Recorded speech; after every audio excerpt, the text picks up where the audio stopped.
বিসমিল্লাহির রহমানির রহিম। পরম করুণাময় ও অসীম দয়ালু আল্লাহর নামে শুরু।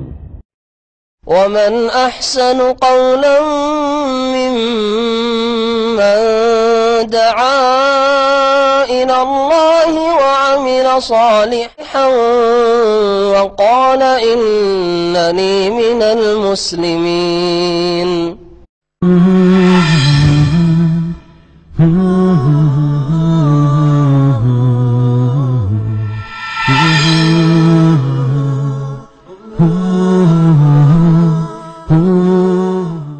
أعوذ بالله من الشيطان الرجيم.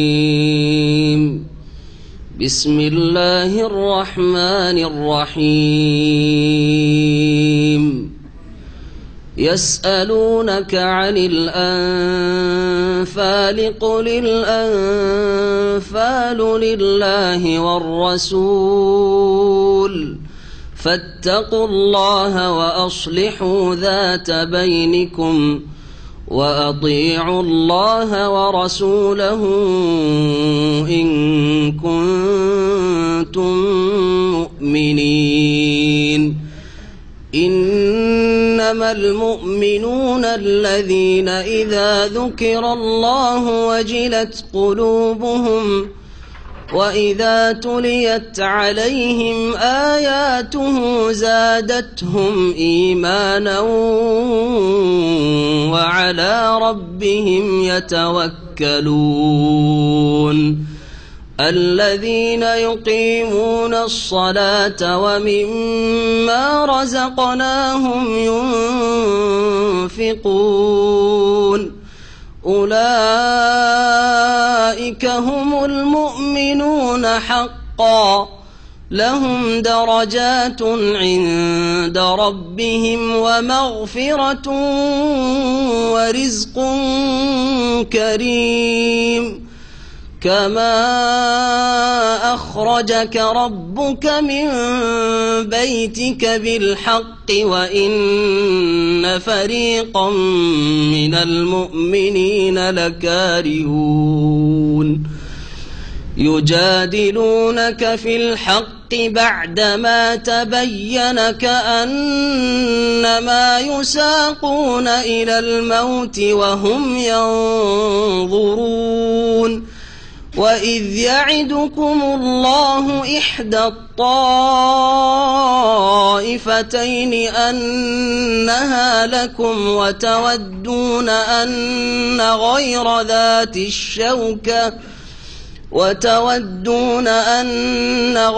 ذات الشوكة تكون لكم ويريد الله أن يحق الحق بكلماته ويقطع دابر الكافرين. ليحق الحق ويبطل الباطل ولو كره المجرمون. إذ تستغيثون ربكم فاستجاب لكم أني ممدكم ب1000 من الملائكة مردفين. وما جعله الله إلا بشرى ولتطمئن به قلوبكم وما النصر إلا من عند الله إن الله عزيز حكيم. إذ يغشيكم النعاس أمنة منه وينزل عليكم من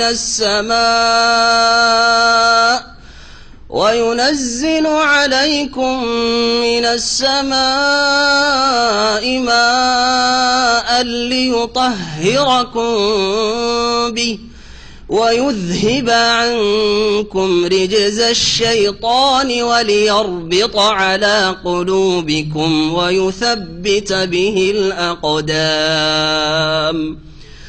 إذ يوحي ربك إلى الملائكة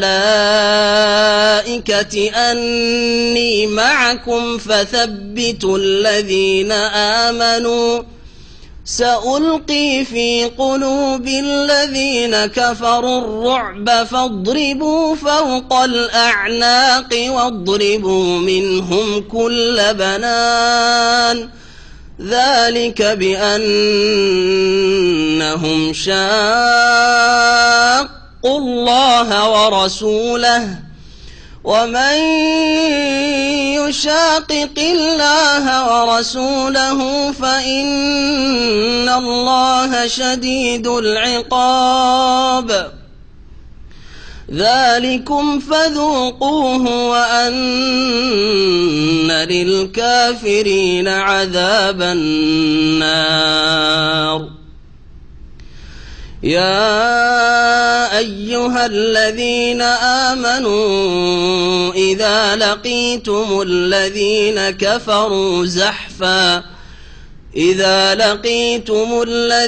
كفروا زحفا فلا تولوهم الأدبار ومن يولهم يومئذ دبره إلا متحرفا لقتال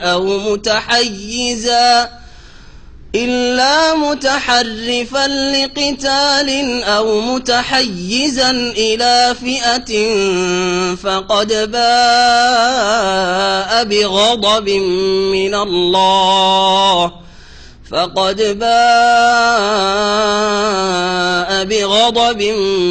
من الله ومأواه جهنم وبئس المصير فلم تقتلوهم ولكن الله قتلهم وما رميت إذ رميت ولكن الله رمى وليبلي المؤمنين منه بلاء حسنا إن الله سميع عليم ذلكم وأن الله موهن كيد الكافرين إن تستفتحوا فقد جاءكم الفتح وإن تنتهوا فهو خير لكم وإن تعودوا نعد ولن تغني عنكم فئتكم شيئا ولو كثرت وأن الله مع المؤمنين يا أيها الذين آمنوا أطيعوا الله ورسوله ولا تولوا عنه وأنتم تسمعون ولا تكونوا كالذين قالوا سمعنا وهم لا يسمعون إن الحمد لله نحمده ونستعينه ونستغفره ونعوذ بالله من شرور أنفسنا ومن سيئات أعمالنا من يهده الله فلا مضل له ومن يضلل فلا هادي له وأشهد أن لا إله إلا الله وحده لا شريك له وأشهد أن محمدا عبده ورسوله صلى الله تعالى عليه وعلى آله وصحبه وسلم تسليما كثيرا أما بعد فأعوذ بالله من الشيطان الرجيم بسم الله الرحمن الرحيم يسألونك عن الأنفال قل الأنفال لله والرسول فاتقوا الله وأصلحوا ذات بينكم وأطيعوا الله ورسوله إن كنتم مؤمنين إنما المؤمنون الذين إذا ذكر الله وجلت قلوبهم وإذا تليت عليهم آياته زادتهم إيمانا وعلى ربهم يتوكلون মহান আল্লাহর সমস্ত প্রশংসা আল্লাহ পাক রব্বুল আলামিন কোরআনে কারীম নাযিল করেছেন যার মাধ্যমে মুমিনদের অন্তরকে আল্লাহ পাক রব্বুল আলামিন আরো আলোকিত করেছেন, তাদের ঈমানকে বৃদ্ধি করেছেন। আর কাফেরদেরকে আল্লাহ পাক রব্বুল আলামিন কোরআনে কারীম নাযিল করে তাদেরকে হেদায়েত করতে চেয়েছেন, কিন্তু তারা যখন তাদের থেকে হেদায়েত গ্রহণ করেনি আল্লাহ পাক কোরআনে কারীম দিয়ে তাদেরকে লাঞ্ছিত অপদস্থ করেছেন। আল্লাহ পাকের হুজ্জত কায়েম করেছেন তিনি, যাতে করে কিয়ামতের দিনে আর ওজোর পেশ করার, অজুহাত পেশ করার কোনো অবকাশ না থাকে। আমাদের তাফসীর শুরু হবে সূরাতুল আনফাল থেকে। সূরাতুল আনফাল নবী করিম সাল্লাল্লাহু আলাইহি ওয়াসাল্লামের মদিনার জীবনে বদর যুদ্ধের সময় নাজিল হয়েছে। দ্বিতীয় হিজরিতে বদর যুদ্ধ যেই সময় ঘটেছিল, আর বদর যুদ্ধের কথাই বিশেষভাবে এই সূরার আসল বিষয়বস্তু। এই সূরার নামকরণ হচ্ছে আনফাল, নাফলুনের বহু বচন। নফল থেকে আমরা নফল নামাজ বলি, নফল সাদকা, নফল রোজা, নফল, এই যে নফল শব্দটি বলে থাকি। তো নফল কোন অর্থে বলে থাকি আমরা? নফল মানে অতিরিক্ত। কিসের অতিরিক্ত?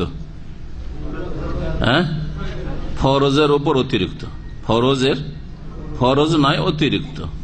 ফরজ নয় কিন্তু অতিরিক্ত, একে নফল বলা হয়। এবাদতের ক্ষেত্রে এমন অতিরিক্ত এবাদত যেটা শরীয়তে যার অনুমতি আছে, এমন না যে অনুমতি নেই। আবার অতিরিক্ত যদি হয় শরীয়তে অনুমতি নেই, নবী সাল্লাল্লাহু আলাইহি ওয়াসাল্লাম এই রকমের নফল ইবাদত বন্দেগী করেননি, তাহলে সেটা বিদআত, ধর্মের নামে নতুন কাজ করা, যা নবী করিম সাল্লাল্লাহু আলাইহি ওয়াসাল্লাম করেননি, অতিরিক্ত, সেটা হচ্ছে বিদআত। কিন্তু অতিরিক্ত তার সাথে সাথে নবী করিম সাল্লাল্লাহু আলাইহি ওয়াসাল্লাম থেকে তার প্রমাণ কোরআন এবং হাদিস দ্বারা প্রমাণ রয়েছে, সেগুলিকে নফল ইবাদত বলা হয়। নফল নামাজ হোক, নফল রোজা সিয়াম হোক, নফল দান খায়রাত হোক, নফল হজ হোক, নফল কাজকর্ম, পরোপকারিতা। অনেক সময় জরুরি নয়, উপকার করার জন্য মেলা লোক আছে, তার মধ্যে আপনি বেরিয়ে পড়লেন, নফল কাজ করলেন। নফল মানে হচ্ছে অতিরিক্ত। তো এখানে সূরাতুল আনফাল কি আনফাল, নাফলুনের বহু বচন আনফাল কেন বলা হয়েছে? এই সূরার প্রথম আয়াতে আনফাল শব্দটি উল্লেখিত হয়েছে। যে আনফাল সম্পর্কে নবী করিম সাল্লাল্লাহু আলাইহি ওয়াসাল্লামের সাহাবীগণ জিজ্ঞেস করেছিলেন যে ইয়া রাসূলুল্লাহ, এই আনফালের হুকুম কি? তো এই আনফাল মানে কি? তাহলে আনফালের হুকুম, আনফাল এখানে গনিমতের ধন সম্পদকে বোঝানো হয়েছে, অর্থাৎ যুদ্ধলব্ধ বা যুদ্ধে যে সব সম্পদ হাসিল হয় কাফেরদের যুদ্ধের পরে বা যুদ্ধের সময়, যখন কাফেররা পরাজিত হয় আর তাদের ধন সম্পদ ছেড়ে পলায়ন করে, যেই ধন সম্পদ জেহাদের পরে হাসিল হয়, জেহাদের ময়দান থেকে কাফেরদের ধন সম্পদ, সেটা হচ্ছে আনফাল বা সেটা হচ্ছে গানায়েম, বহু বচন গনিমতের, গনিমত। এর তাহলে একটা নাম হচ্ছে গনিমত, যে গনিমতের কথা এই সূরারই যে 10ম পারা শুরু হচ্ছে, তাতে আল্লাহ পাক উল্লেখ করে ওয়ালামু আন্নামা গানিমতুম মিন শাইইন, এখানে গনিমত শব্দটি উল্লেখিত হয়েছে। তখন গনিমতের ভাগ বন্টন কে কে পাবে, কারা পাবে, কাদের জন্য আল্লাহ পাক এগুলিকে করেছেন, কোন খাতে বন্টন করতে হবে, ওখানে বর্ণনা করা হয়েছে। এখানে ওই গনিমতকে আনফাল বলে আখ্যায়িত করা হয়েছে। তো আনফাল কেন বলা হলো গনিমতকে? এই জন্য বলা হয়েছে যে দুটি কারণ উল্লেখ করা হয়েছে। একটি হচ্ছে যে এই উম্মতকে আল্লাহ পাক রব্বুল আলামিন এই গনিমতের ধন সম্পদ অতিরিক্ত দিয়েছেন, যা অন্য উম্মতকে দেন নাই। এটা হচ্ছে একটি কারণ। যেমন নবী সাল্লাল্লাহু আলাইহি ওয়াসাল্লামের হাদিসে রয়েছে, সহিহ বুখারী সহিহ মুসলিমের হাদিসে রয়েছে যে উতিতু খামসাম লাম ইউতাহুন্না আহাদুন ক্বাবলি, আমাকে 5টি জিনিস দেওয়া হয়েছে যা এর পূর্বে কোন নবীকে বা কোন উম্মতকে দেওয়া হয়নি। তার একটি হচ্ছে উহিল্লাত লিয়াল গানাইমু, আমার জন্য গনিমতের ধন সম্পদ, যুদ্ধলব্ধ সম্পদকে হালাল করা হয়েছে। আগের উম্মতের যে নবী রাসূলগণ জিহাদ করেছেন বা উম্মতেরা জিহাদ করেছে কাফেরদের বিরুদ্ধে, যে ধন সম্পদ হাসিল করেছে তারা, সেটা পাহাড়ে রেখে দিতে হয়েছে। তারপরে যদি তাদের এই জিহাদ আল্লাহ পাক কবুল করে থাকেন, এতে যদি তারা বেঈমানি আত্মসাৎ না করে থাকে সেই গনিমতের ধন সম্পদ, তাহলে আসমান থেকে আগুন এসে জ্বলে যাবে, তার মানে আল্লাহ পাক সাদরে গ্রহণ করেছেন। আর যদি না হয় তাহলে তাদের এই জিহাদ আর তাদের এই গনিমত এই কবুল হয়নি। কিন্তু নবী করিম সাল্লাল্লাহু আলাইহি ওয়াসাল্লামের জন্য, তার উম্মতের জন্য গনিমতের ধন সম্পদকে হালাল করা হয়েছে, পাক পবিত্র মুজাহিদিনদের জন্য। তাহলে অতিরিক্ত এই উম্মতকে দেওয়া হয়েছে, এটা একটা অর্থ। এই অর্থে গনিমতকে আনফাল বলা হয়েছে, অতিরিক্ত এই উম্মতের বোনাস অন্য উম্মতকে দেওয়া হয়নি। আর একটি কারণ হচ্ছে গনিমতকে আনফাল বলার, সেটা হচ্ছে যে আল্লাহ পাক রব্বুল আলামিন মুজাহিদিনদেরকে, যারা সত্যিকার অর্থে জিহাদ করবে আল্লাহর কালেমাকে উঁচা করার জন্য আল্লাহর জমিনে, তাদেরকে আল্লাহ পাক আখিরাতে মহাপুরস্কার দেবেন, এই ওয়াদা করেছেন। তাদের সাথে আল্লাহ পাক ব্যবসার চুক্তি করেছেন। এই আয়াত সূরা তওবাতে গেছে, ইন্নাল্লাহা আশতারা মিনাল মুমিনিনা আনফুসাহুম ওয়া আমওয়ালাহুম বিআন্না লাহুমুল জান্নাহ, জান্নাতের বিনিময়ে তাদের জান এবং মাল খরিদ করে নিয়েছেন আল্লাহ পাক রব্বুল আলামিন, ঠিক না? তো কি দেবেন আল্লাহ পাক তাহলে? জিহাদের পুরস্কার জান্নাত, যেটা হচ্ছে সমস্ত ইবাদত বন্দেগীর লক্ষ্য উদ্দেশ্য, সবকিছু লক্ষ্য উদ্দেশ্য জান্নাতে পৌঁছা, জাহান্নাম থেকে বাঁচা, সেটা হচ্ছে আসল পুরস্কার। এই আসল পুরস্কারের সাথে সাথে অতিরিক্ত পুরস্কার দুনিয়াতে পার্থিব জগতে হচ্ছে মুজাহিদিনদের জন্য এই গনিমতের ধন সম্পদ। এই অর্থে গনিমতকে কি বলা হয়েছে? আনফাল বলা হয়েছে। এটা আখিরাতের জান্নাতের উপর দুনিয়ার অতিরিক্ত বোনাস মুজাহিদিনদের জন্য, যারা জিহাদ ফি সাবিলিল্লাহ করবে। তো আল্লাহ পাক রব্বুল আলামিন এখানে ইরশাদ করেছেন ইয়াসআলুনাকা, যে লোকেরা আপনাকে জিজ্ঞেস করছে। সাহাবাই কিরামদের মাঝে যখন বদর যুদ্ধ সংগঠিত হইল আর তাতে বিজয় লাভ করলেন মুমিনগণ নবী সাল্লাল্লাহু আলাইহি ওয়াসাল্লামের সাথে, গনিমতের ধন সম্পদ পাওয়া গেল, এগুলি কে নেবে, কে পাবে? সবাই মনে করে যে আমি বেশি কাজ করেছি তো আমি বেশি পাবো। তো কে পাবে, কে কতটা পাবে? কল্পনা জল্পনা তো হবেই, তাই না? মানুষ হিসাবে কল্পনা জল্পনা যে এইগুলো যে কার কাছে যাবে, কে যে পাবে ইত্যাদি তো হবে। তো লোকেরা আপোষে আলাপ আলোচনা করছে, জিজ্ঞাসাবাদ, বা নবী সাল্লাল্লাহু আলাইহি ওয়াসাল্লামকে জিজ্ঞাসা করছে। এর জবাবে আল্লাহ পাক বলছেন, দেখো এতে তোমাদের কল্পনা জল্পনা করার কোনো প্রয়োজন নেই। এই ক্ষেত্রে চূড়ান্ত ফয়সালা করবেন স্বয়ং আল্লাহ রাব্বুল আলামিন, এবং যেহেতু আল্লাহ পাক বিধান নাযিল করেন একমাত্র নবী মুহাম্মদ রাসূলুল্লাহ সাল্লাল্লাহু আলাইহি ওয়াসাল্লামের উপর, সুতরাং মুহাম্মদ রাসূলুল্লাহ সাল্লাল্লাহু আলাইহি ওয়াসাল্লাম ফয়সালা দেবেন। যে ফয়সালা আল্লাহ পাক দেবেন, তার রাসূল দেবেন, সেটাই হচ্ছে ফয়সালা, যে কে পাবে। এখন এই ফয়সালা এখানে উল্লেখ করা হয়নি, এখানে শুধু এতটুকু বলা হয়েছে যে তোমাদের কল্পনা করার কোনো প্রয়োজন নেই, কে পাবে না পাবে এসব তোমাদের সিদ্ধান্ত নেওয়ার কোনো প্রয়োজন নেই। এই সিদ্ধান্ত আল্লাহর হাতে এবং তার রাসূল সাল্লাল্লাহু আলাইহি ওয়াসাল্লামের মাধ্যমে। ইয়াসআলুনাকা আনিল আনফাল, হে নবী তোমাকে জিজ্ঞেস করে, আল্লাহ পাক বলছে তোমাকে জিজ্ঞেস করে লোকেরা, বা জিজ্ঞেস করছে লোকেরা মানে সাহাবীগণ, আনিল আনফাল গনিমতের ধন সম্পদ সম্পর্কে, যুদ্ধলব্ধ সম্পদ সম্পর্কে। কুল, হে নবী তুমি বলে দাও, আল আনফাল লিল্লাহি ওয়ার রাসূল, গনিমতের ধন সম্পদ আল্লাহর জন্য এবং তার রাসূলের জন্য। এর মালিক কে?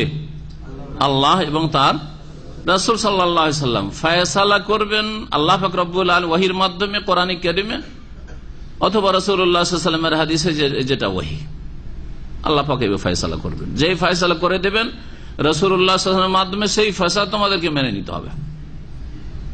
লিল্লাহি ওয়ালির রাসূল, লিল্লাহি ওয়ালির রাসূল মানে এই না যে আল্লাহ নেবেন আর রাসূল নেবেন আর কেউ পাবে না তোমরা, এটা অর্থ নয় আর কি। মানে ফয়সালা করবেন আল্লাহ পাক এবং তার রাসূল সাল্লাল্লাহু আলাইহি ওয়াসাল্লাম, কারণ বিধান দাতা শারে আল্লাহ পাক রব্বুল আলামিন, আর বিধানের প্রচারক বাহক রাসূলুল্লাহ সাল্লাল্লাহু আলাইহি ওয়াসাল্লাম। সুতরাং সিদ্ধান্ত আল্লাহ এবং রাসূলের। ফাত্তাকুল্লাহ, এখানে তিনটি নির্দেশ দেওয়া হয়েছে মুমিনদেরকে, আর এমন মুমিন যারা সবচেয়ে শ্রেষ্ঠ মুমিন রাসূলুল্লাহ সাল্লাল্লাহু আলাইহি ওয়াসাল্লামের সাথী সঙ্গীদের মধ্যে, সাহাবায়ে কেরামদের মধ্যে যারা বদরের যুদ্ধে হাজির হয়েছেন, তাদেরকেও তিনটি নির্দেশ দিয়েছেন। যেই তিনটি নির্দেশ অত্যন্ত গুরুত্ব রাখে জিহাদের ময়দানে বিশেষ করে, আর প্রত্যেক মুসলিমের দৈনন্দিন জীবনেও। ফাত্তাকুল্লাহ, প্রথম হুকুম হচ্ছে আল্লাহ পাকের, আল্লাহকে ভয় করো। সুতরাং কি করো? আল্লাহ এবং রাসূলের হাতে যখন চূড়ান্ত ফয়সালা গনিমতের ধন সম্পদ ভাগ বন্টনের, তোমরা কি করো? আল্লাহকে ভয় করো। ওয়াসলিহু যাতা বাইনাকুম, আর দ্বিতীয় ওয়াসলিহু যাতা বাইনিকুম, আর দ্বিতীয় নির্দেশ হচ্ছে যে তোমরা তোমাদের আপোষের সদ্ভাব স্থাপন করো বা স্থাপিত রাখো। তোমাদের মাঝে সদ্ভাবকে কি করো?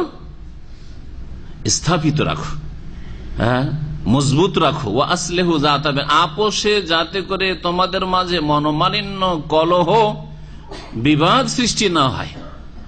জিহাদের ময়দানে গনিমত ধন সম্পদ পাওয়া গেছে, এই নিয়ে আপোষে কলহ শুরু হয়ে গেছে, এটা যেন মোটেই না হয়। আপোষে আমি কম পেলাম, সে বেশি পেয়ে গেল, যদি শুরু হয় তাহলে কি হবে? কলহ শুরু হবে না? হবে না? এইরকমটা করিও না, তাহলে এখানে বলা হয়েছে। আর এইরকমই যাতে সম্পর্কের অবনতি ঘটে যে কোনো ক্ষেত্রে, আসলে হুজায়তা বেনকুম, এমন কিছু করিও না যাতে তোমাদের আপোষের সম্পর্কের অবনতি ঘটে, সম্পর্ক খারাপ হয়ে যায়। আগের নির্দেশ কি ছিল? আল্লাহকে ভয় কর। আল্লাহকে ভয় করলে হবে কি? কেউ চুরিয়ে রেখে দিবে না, যে আমি এটা পেয়েছি, কেউ তো দেখতে পাইনি, লুকিয়ে আমার ব্যাগে ঢুকিয়ে রেখে দি, করবে? কারণ আল্লাহকে ভয় করা। জি, তাহলে জীবনের প্রতিটি ক্ষেত্রে এই নির্দেশ মুমিন মুসলিমের জন্য, আর বিশেষ করে জিহাদের ময়দানে কেউ যদি তাকওয়া অবলম্বন করে, আল্লাহকে ভয় করে, তো একটা সূচ পর্যন্ত রাখবে না। খাইবারের যুদ্ধে একজন সাহাবী একটা শুধু চাদর, একটা চাদর রেখে নিয়েছিল। সেজন্য নবী সাল্লাল্লাহু আলাইহি সাল্লাম যখন ওই লোকটি পরে শহীদ, নবী সাল্লাল্লাহু আলাইহি সাল্লামের সাহাবীরা বলেছেন, ইয়া রাসূলুল্লাহ, অমুক জান্নাতি। তখন কি বলেছেন নবী সাল্লাল্লাহু আলাইহি সাল্লাম? কাল্লা ওয়াল্লাহ, কোশ্চিন কালেও না, সে জান্নাত যেতে পারবে না। আমি দেখতে পাচ্ছি যে চাদরটি সে গনিমতের ধন সম্পদ থেকে চুরি করেছিল, লুকিয়ে রেখেছিল, সেটা তার উপর দাউ দাউ করে জাহান্নামের আগুনে জ্বলছে। অথচ জিহাদ করেছে, অথচ আল্লাহর রাস্তায় নিহত হয়েছে। কিন্তু যখন সাহাবীরা বললেন যে সে জান্নাতি, তখন নবী সাল্লাল্লাহু আলাইহি ওয়াসাল্লাম বললেন, আমি দেখতে পাচ্ছি যে আগুনে, সে জাহান্নামের আগুনে জ্বলছে, তার ওই কম্বলের সাথে বা চাদরের সাথে। আল্লাহকে ভয় করা কত জরুরি জিনিস। তাহলে আপনি যতই ইবাদতবন্দি করেন, আর যতই আপনার সহি আকীদা হোক, আর যতই আপনি ভালো মানুষ হন না কেন আখলাক আমলে, কিন্তু যদি আপনার রুজিতে হারাম থাকে, তাহলে এই হারাম রুজির কারণে জাহান্নামে যেতে হবে, জাহান্নামে চলতে হবে। বিশেষ করে যেটা জনগণের ধন সম্পদ, সেখানে কিন্তু আরো বেশি অপরাধ বেড়েছে। একজনের মাল চুরি করেছেন, তাহলে আপনার বাদী কিয়ামতের দিনে একজন হবে, একজন মালিকের চুরি করেছেন অথবা একজন ব্যক্তির চুরি করেছেন। কিন্তু যখন জনগণের সম্পদ হবে, গনিমতের ধন সম্পদ জনগণের সম্পদ, বাইতুল মাল, এইরকম রাষ্ট্রীয় সম্পদ হচ্ছে জনগণের সম্পদ, রাষ্ট্রীয় সম্পদ আপনি ভেঙে ফেলে দিলেন, আগুন লাগিয়ে দিলেন, জ্বালিয়ে দিলেন, সরকারি বাস জ্বালিয়েছে, বেসরকারি তো জ্বালেন। বেসরকারি জ্বালালে একজনে জ্বালালেন, আর সরকারি জ্বালালে গোটা দেশের সমস্ত নাগরিকের ওতে ভাগ আছে নাকি? এগুলো তো আমাদের দেশের মানুষরা বুঝে না। হারিয়ারি নাম আবার অনেকে জিহাদও দেয়। যারা দুনিয়ার পেট পূজার রাজনীতি করছে, তারা তো নিজের স্বার্থের জন্য করছে, ওরা জিহাদ বলে না, আর ওটাকে ধর্ম বলে না। ওরা বিধর্মিতার কাজ করছে, ওরা পেটের স্বার্থে আর গদির স্বার্থে করছে। কিন্তু যারা ধর্মের নামে করছে, তারা আবার এটাকে জিহাদের নাম দিচ্ছে। অথচ কিয়ামতের দিনে বাদী সকলে আসবে আপনার বিরুদ্ধে, আমাদের ধন সম্পদ ধ্বংস করেছে, অর্থনীতি ভেঙে পড়েছে দেশের, করবে না? জি হ্যাঁ। নবী করিম সাল্লাল্লাহু আলাইহি ওয়াসাল্লাম এমনি চুরি করার চাইতে গনিমতের ধন সম্পদ চুরির ক্ষেত্রে শাস্তির কথা বেশি শক্ত করে বলেছেন, কারণ এখানে সকলের হক নষ্ট করা হইল, সমস্ত মুজাহিদিনদের হক নষ্ট করা হইল, জনগণের হকের মতো। তৃতীয় নির্দেশ কি? ওয়াতিউল্লাহ ওয়া রাসূলাহ ইন কুনতুম মুমিনিন, তোমরা যদি সত্যিকার অর্থে বিশ্বাসী হও, ইমানদার হও, তাহলে আল্লাহর আনুগত্য করো আর তার রাসূল সাল্লাল্লাহু আলাইহি ওয়াসাল্লামের আনুগত্য করো। আনুগত্য জরুরি যে কোনো ক্ষেত্রে। দুইজন থাকলে, দুইজনে যদি বলে আমরা কেউ কাউকে মানি না, ও ওর মতো চলুক, আমি আমার মতো চলবো, শান্তি পাবেন না। কিন্তু যদি মনে করেন আমরা দুইজন আছি, তো একজন যেহেতু সিনিয়র, সুতরাং তার কথা একটু মানি, তার পরামর্শ নিই, তাহলে কিন্তু সুষ্ঠুভাবে পরিচালিত হবে যে কোনো প্রতিষ্ঠান, ঠিক না? স্বামী স্ত্রী দুজন ছেলে মেয়ে নেই, কেউ কাউকে মানতে চায় না, চলবে? গাড়ি অচল। এইরকমই কর্মক্ষেত্রে, এইরকম সফরে দুইজন সঙ্গে বেরিয়েছেন হজ বা উমরা করতে, আর দুইজনে মনে করছেন যে আমি কি ওর চাইতে কম। আপনি বলছেন আমি এই পেট্রোল পাম্পে থামবো, ও বলছেন না থামবো না, সামনে গিয়ে থামবো, 10 কিলোমিটার যেয়ে থামবো। আপনি বলছেন না এই হোটেলে খাবো, বলছেন না এই হোটেল না, আরেক হোটেলে খাবো। ঝগড়া শুরু হবে না? শুরু হয়ে যাবে। আনুগত্য জরুরি। আর সবচেয়ে বড় আনুগত্য হচ্ছে নিঃশর্ত, কোনো শর্ত নেই, তা হচ্ছে আল্লাহর আনুগত্য, আল্লাহর কথা মানা, এবং তার রাসূল সাল্লাল্লাহু আলাইহি ওয়াসাল্লামের আনুগত্য করার ক্ষেত্রে কোনো শর্ত চলবে না। যে আমাদের ইমাম সাহেব বলেছে কিনা, আমাদের হুজুররা বলছে কিনা, আমাদের দেশের আলেমালা কি বলছে, আমাদের অমুক কি মুরব্বী কি বলছে, আমাদের পীর সাহেবের তরিকা কি আছে, কোনো কিছু দেখা দেখি না। আল্লাহ এবং রাসূলের কথা মানতে হবে। যখন আপনার কাছে প্রমাণিত হয়ে যাবে এটাই আল্লাহর কথা, এটাই হচ্ছে রাসূলুল্লাহ সাল্লাল্লাহু আলাইহি ওয়াসাল্লামের ফয়সালা। মানুষের কথার ক্ষেত্রে শর্ত আছে, সেটা হচ্ছে আল্লাহ এবং রাসূলের আনুগত্যের আওতাতেই হইতে হবে। যদি আল্লাহ রাসূলের নাফরমানি করে আমি কোনো হুকুম দিই, তো মানা আপনার জন্য ওয়াজিব নাই না জায়েজ নাই? জরুরি নাই বললেন, জরুরি কথাটা ভুল না? আমি যদি আপনাদেরকে কোন একটা এমন হুকুম করি যেটা আল্লাহ রসুলের বিরুদ্ধে, শরীয়তের বিপরীত, তাহলে কি করবেন? তাহলে আনুগত্য করা জরুরি নয় না জায়েজ নাই? জায়েজ নাই, কারণ গুনাহ হবে। আপনার বাপ যদি বলে যে এই লোকটা খুব আগে বেড়ে যাচ্ছে, যা তো এর জমির ফসল টসল রাতে কেটে নিয়ে চলে, জায়েজ? গ্রামে গঞ্জে কারো মুরগি মেরে দিল, কারো খাসি মেরে দিল, এই খাসিটা বাড়ি দে, জবাই করে দে, জায়েজ? জায়েজ নয়, জায়েজ নয়। ওখানে যদি আপনি বাপের কথা মানেন তো আপনি হারাম কাজ করলেন, আপনি আল্লাহকে অসন্তুষ্ট করলেন এবং রাসূলের নাফরমানি করলেন। আপনি বাপকে মানতে গিয়ে আল্লাহ এবং রাসূল নাফরমানি করবেন। তো স্ত্রী যদি বলে যে তুমি দাড়ি রাখিও না, তা আনুগত্য করা জরুরি নয় না? বলেন, স্ত্রীর কথা মানা জরুরি নয়, ঠিক না? নাকি জায়েজ? স্ত্রীর কথা মানলে কি হবে? হারাম হবে না জায়েজ হবে? মাকরুহ হবে, হারাম। জি হ্যাঁ, বুঝতে পারছেন? তাইলে বাপের কথা যদি না মানা যায়, একটা অন্যায় কথা বলছে, তো স্ত্রীর কথা কি করে মানা যাবে? বাপ 25 বছর 30 বছর মানুষ করে দিল, আর কাজে লাগিয়ে তার স্ত্রী হঠাৎ করে এসে আপনার হুকুম চালাতে শুরু করলো, তুমি দাঁড়িয়ে রাখতে পারবে না? তার কথা মানা জরুরি হয়ে গেছে, স্ত্রী আমাকে দাঁড়িয়ে রাখতে দেয় না। কত নির্বোধ মুসলমান আপনি! তাহলে বাপ যে জন্মদাতা, তার কথা মানা যাবে না আল্লাহ আর নাফরমানি করে? মা যে পেটে রেখেছে 10 মাস, তার কথা মানা যাবে না আল্লাহ নাফরমানি করে, রাসূলের নাফরমানি করে? মা যদি বলে চল আমাকে শাহজালাল মাজারে নিয়ে চল, ওরসে যাব, মানা জরুরি নয়, তাই না? জায়েজই নয়, হারাম। লা তাআতা লিমাখলুকিন ফি মাসিয়াতিল খালিক। নবী করিম সাল্লাল্লাহু আলাইহি ওয়াসাল্লাম প্রসিদ্ধ হাদিস, কোন সৃষ্টির আনুগত্য নেই ফি মাসিয়াতিল খালিক, স্রষ্টার বিরুদ্ধাচরণ করে, আল্লাহর নাফরমানি করে কাউকে মানা চলবে না। আলেমকেও মানা চলবে না, বাপ মাকেও মানা চলবে না, শাসককেও মানা চলবে না, কাউকে মানা চলবে না। আমি এটা করতে পারবো না। ওয়াতিউল্লাহ ওয়া রাসূলাহ, আল্লাহর আনুগত্য করে এবং রাসূলের আনুগত্য করে। ইন কুনতুম মুমিন, তোমরা যদি সত্যিকার মুমিন হও। জিহাদের ময়দানে যখন আল্লাহ এবং রাসূলের আনুগত্য করবেন, তাহলে আর কোনো আপত্তি তুলবেন না। আল্লাহর ফয়সালা যে অমুক এইরকম পাবে, রাসূলুল্লাহ এইভাবে বিচার করে দিয়েছেন, একে এত দিয়েছেন, ওকে এত দিয়েছেন, ওকে এত দিয়েছেন, কাউকে ছাগল দিলেন, আমাকে ছাগল দিলেন, ওকে কেন ওট দিলেন, এটা আর বলার আপনার ইখতিয়ার নেই। কারণ আতিউল্লাহ ওয়া রাসূল, আল্লাহ এবং রাসূলের আনুগত্য করতে বাধ্য তুমি, ফরজ। আল্লাহর আনুগত্য, আল্লাহর কথা মানা এবং রাসূলের কথা মানা বা ফয়সালা মানা। জি, তারপরে আল্লাহ পাক ইরশাদ করছেন যে সত্যিকার মুমিন কারা। এই যে মুমিন বলা হয়, যদি তোমরা মুমিন হও তাহলে তোমাদের মধ্যে এই গুণগুলি থাকবে। আল্লাহ রাসূলের আনুগত্য করবে, আপোষের সম্পর্ককে উন্নত করার চেষ্টা করবে এবং আল্লাহকে ভয় করবে, তাই না? 3টি গুণ বলা হলো না? তারপরে বলে তাহলে মুমিন কারা? মুমিনদের কিছু গুণ শুনেন। বলছে ইন্নামাল মুমিনুনা আল্লাযীনা ইযা যুকিরাল্লাহ, নিঃসন্দেহে মুমিন সত্যিকার অর্থে ওই সব লোকেরা, আল্লাযীনা ইযা যুকিরাল্লাহ, যাদের সামনে আল্লাহর কথা আলোচিত হলে, যুকিরাল্লাহ মানে আল্লাহর কথা আলোচনা করা হলে, এটা হচ্ছে ব্যাপক অর্থ।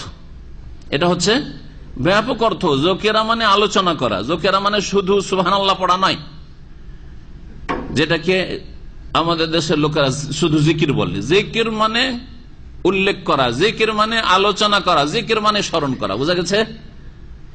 যেহেতু জিকির আল্লাহর কথা আলোচিত হলে, আল্লাহর কথা উল্লেখ করা হইলে, আল্লাহর কথা মানে আল্লাহর সত্তার কথা, আল্লাহর গুণাবলীর কথা, আল্লাহ পাকের রুবুবিয়তের কথা, আল্লাহ পাকের উলুহিয়াত ইবাদত বন্দেগীর কথা, আল্লাহ পাকের আদেশ নিষেধের কথা, আল্লাহ পাকের সন্তুষ্টির কথা, আল্লাহ পাকের ভালোবাসার কথা, আল্লাহ পাক রব্বুল আলামিনের দ্বীনের বিধিবিধানের কথা, সবগুলিকে শামিল জিকির আল্লাহ, তাই না?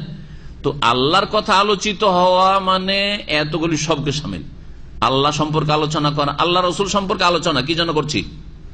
আল্লাহর আলোচনার জন্য, তাই না?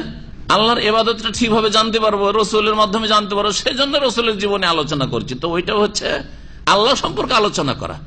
আল্লাহর দ্বীনের মাসলা মাসাইল, নামাজের তরিকা, রোজা, যাকাত, হজ, হালাল হারাম, জায়েজ না জায়েজ, আলোচনা। আল্লাহর আলোচনা নয় কি দুনিয়ার আলোচনা নাকি? সবকে শামিল এই আলোচনা।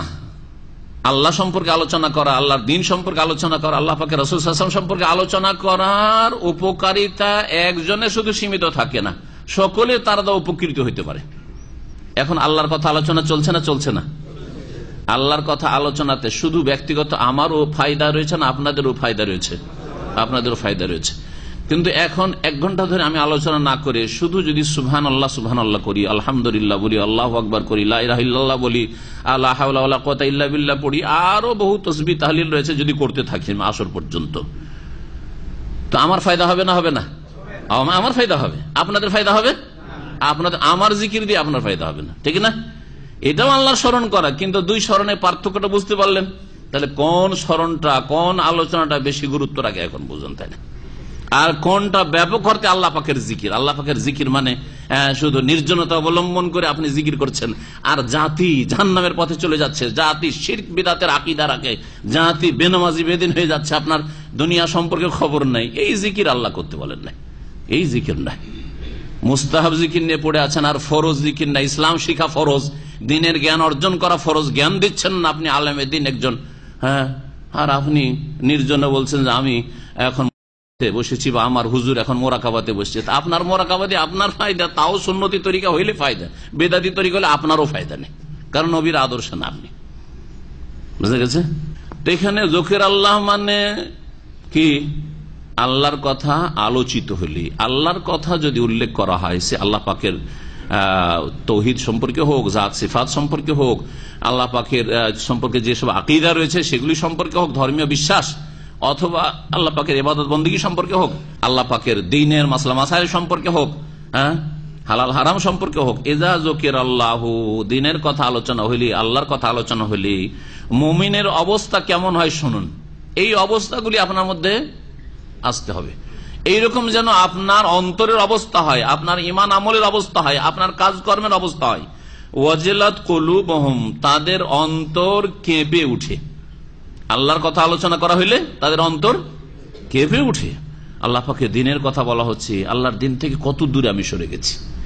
আল্লাহ পাকের যে সিরাতে মুস্তাকিমের কথা আলোচনা করা হচ্ছে, এই সরল পথ থেকে, জান্নাতের পথ থেকে আমি ডানে বামে কোথায় গাড়ি নামিয়ে দিয়েছি, আমি জাহান্নামের পথে নামিয়ে দিয়েছি। তাহলে ওয়াজিলাত কুলুবুহুম, অন্তর কেঁপে উঠবে আল্লাহ পাকের ভয়ে, যে এই অবস্থায় যদি আমার মত চলে আসে, এই পাপের অবস্থায়, তাহলে আমি কোথায় যাব? আমি তো জান্নাতে যেতে পারবো না, আমার গাড়ি তো জান্নাতে যাবে না, এই লাইফের গাড়ি তো জাহান্নামে চলে যাবে। ওয়াজিলাত কুলুবুহুম, এইরকম আল্লাহ পাকের গুণাবলীর মধ্যে আল্লাহ পাকের কুদরতের কথা, আল্লাহ পাকের আলেমুল গায়ব হওয়ার কথা। আপনার বাপ জানতে পারেন না, মা জানতে পারেন না, আপনার স্ত্রী পর্যন্ত জানতে পারেন আপনি চরিত্রহীন, হ্যাঁ, আপনি এইরকম লুকিয়ে লুকিয়ে প্রেম করছেন, কেউ জানতে পারে না, কিন্তু আল্লাহ পাক তো জানছেন, আলমুল গায়ব।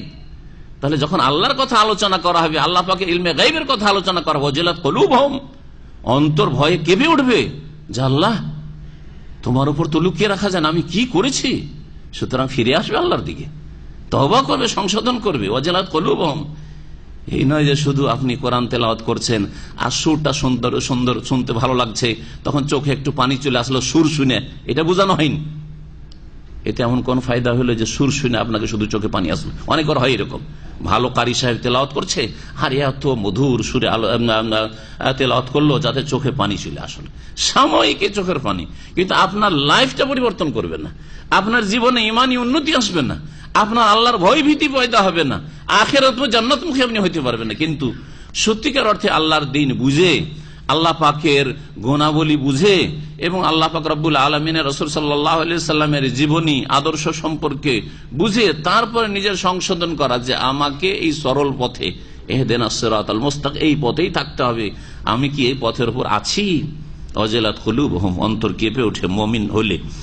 ওয়াইদা তুলিয়াত আলাইহিম আয়াতুহু যাদাতহুম ঈমানা, আর যখন তাদের সামনে আল্লাহর আয়াতগুলি পাঠ করা হয় বা পঠিত হয়, যাদাতহুম ঈমানা, তখন তাদের ঈমান ওই আয়াতগুলি বৃদ্ধি করে দেই।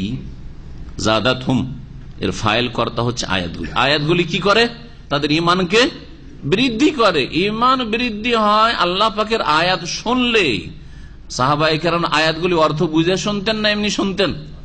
অর্থ বুঝে। সুতরাং সবসময় চেষ্টা করতে হবে যথাসাধ্য অনারবদেরকে, আরবিদের জন্য প্রথম ফরজ, অনেক সময় শুদ্ধ ভাষা কোরআনের ভাষা আরবি বুঝে না, তাহলে আরো হতভাগা, তার জন্য তো সহজ, একটু ভাষা জ্ঞানটা এগিয়ে নিয়ে গেলেই তো, বা একটু কোরআন চর্চা করলেই তো কোরআনে কারীম বুঝতে পারে। মাতৃভাষায় কোরআনে কারীম নাযিল হয়েছে, যদিও 1400 বছর এতে ব্যবধানে বা এই সময়টাই ভাষার কিছু পার্থক্য হয়ে গেছে, তারা মাতৃভাষা বলে বুঝে কিন্তু কোরআনের ভাষা শুদ্ধ ভাষা অনেক শব্দই বুঝে না বা অনেক বাক্য বুঝে না। বুঝার চেষ্টা করলে তাদের জন্য অনেক সহজ, ঠিক না? একজন অনারবের জন্য অনেক কষ্ট কোরআন বুঝা, কিন্তু তাকেও যথাসাধ্য কি করতে হবে?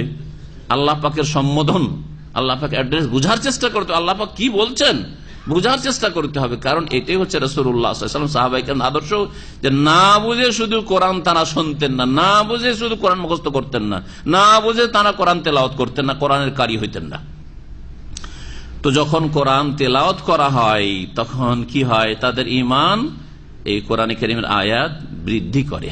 তাহলে বোঝা গেল এই আয়াত দ্বারা যে ঈমান কি হয়, ভালো কাজ করলে কোরআন তেলাওয়াত করা বা কোরআন তেলাওয়াত শোনা, কোরআনের অর্থ শোনা, কোরআনের তাফসীর শোনা ভালো কাজ না মন্দ কাজ? ভালো কাজ করলে ঈমান বৃদ্ধি হয়, এটা বোঝা গেল। যখন ভালো কাজ করলে ঈমান বৃদ্ধি হয়, তাহলে এর বিপরীত কেউ যদি মন্দ কথা কাজে লিপ্ত হয় তো ঈমান কম হয়। এটা হচ্ছে আহলে সুন্নাত ওয়াল জামাতের আকীদা। আল ঈমান ইয়াজিদু ওয়া ইয়ানকুসু, ঈমান কমে এবং বাড়ে। ইয়াজিদু বিত্তাআ ওয়া ইয়ানকুসু বিল মাসিয়া, নেকির কাজ করলে ঈমান বাড়ে আর গুনার কাজ করলে ঈমান কমে। মানুষ যখন গুনাহ করতে থাকে অন্তরে একটা করে কালো দাগ পড়তে থাকে, নবী সাল্লাল্লাহু আলাইহি ওয়াসাল্লাম হাদিস রয়েছে, নুকতাতুন সাউদা, একটি করে কালো দাগ হইতে হইতে হইতে গোটা তার হৃদয়টাকে, অন্তরটাকে এই কালো দাগ, পাপের এই কালো দাগে এমন করে ঘিরে ফেলে যাকে আল্লাহ কোরআনের ভাষায় মরিচা বলেছেন, কাল্লা বাল রানা আলা কুলুবিহিম মা কানু ইয়াকসিবুন। তাদের কৃতকর্মের কারণে তাদের হৃদয়ের ওপর, অন্তরের ওপর কি হয়ে গেছে? রান, জং, মরিচা লেগে গেছে। এই মরিচা ছুটাইতে হবে কি দিয়ে?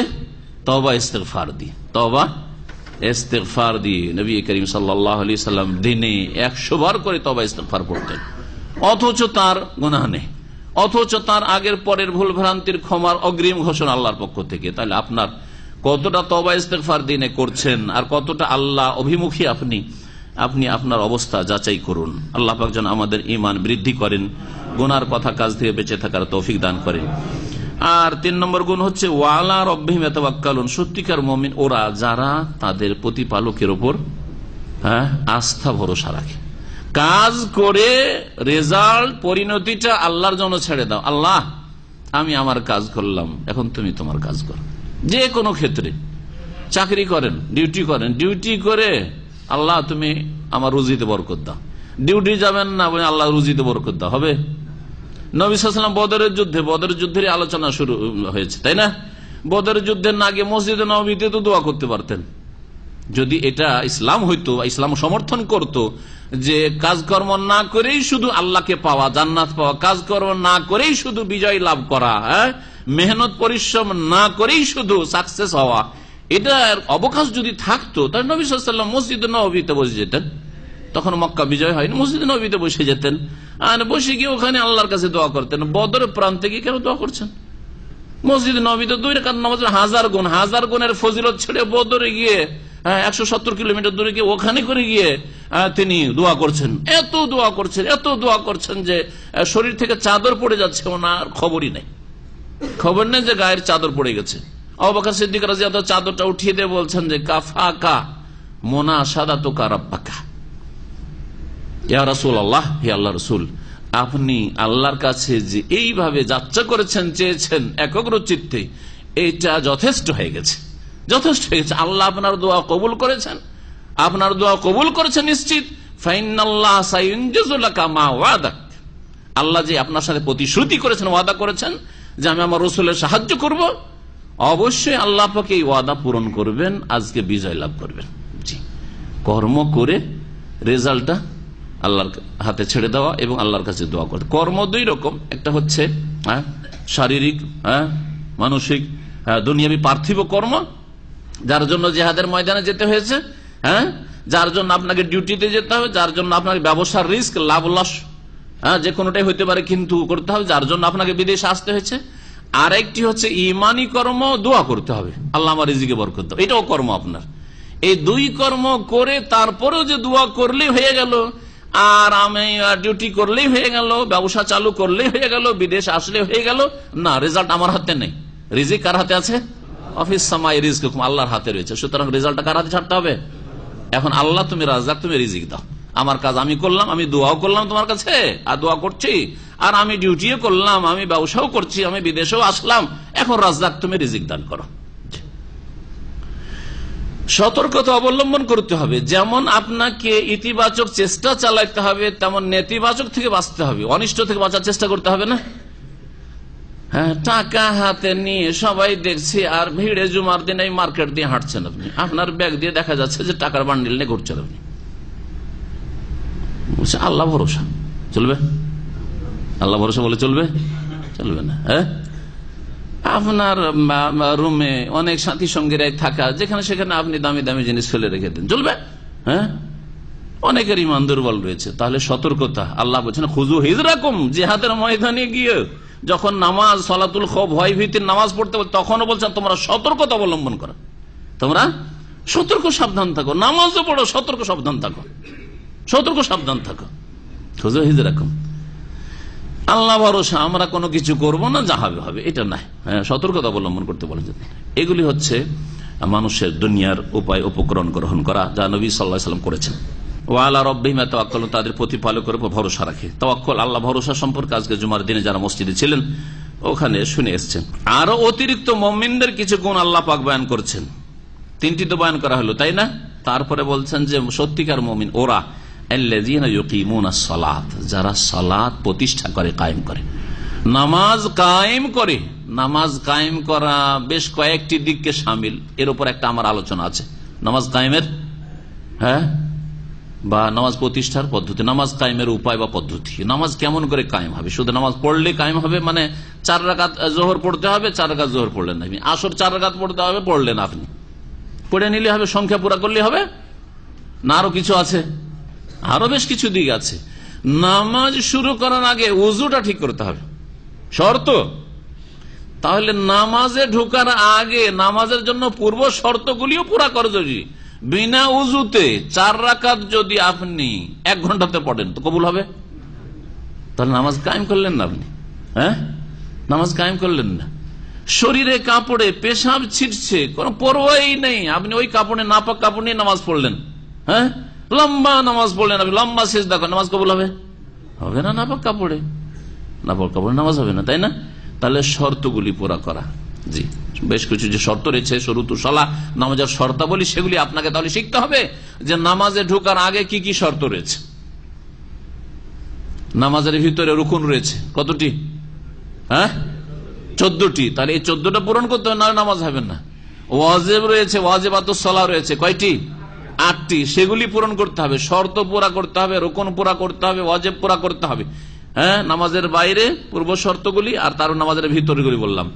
তারপরে তখন সুন্নতগুলি আপনার নামাজকে সুসজ্জিত করবে, শোনানো নামাজের সুন্নতগুলি, রফুল এদেন করে নামাজ পড়া, তারপরে যে সুন্নতগুলি রয়েছে, সুন্নতি দোয়া বা জিকির ইত্যাদি যেগুলি সুন্নত ওয়াজিবের উপরে যেগুলো রয়েছে, বাচনিক রয়েছে অথবা কর্মগত রয়েছে, এগুলি তো হইল।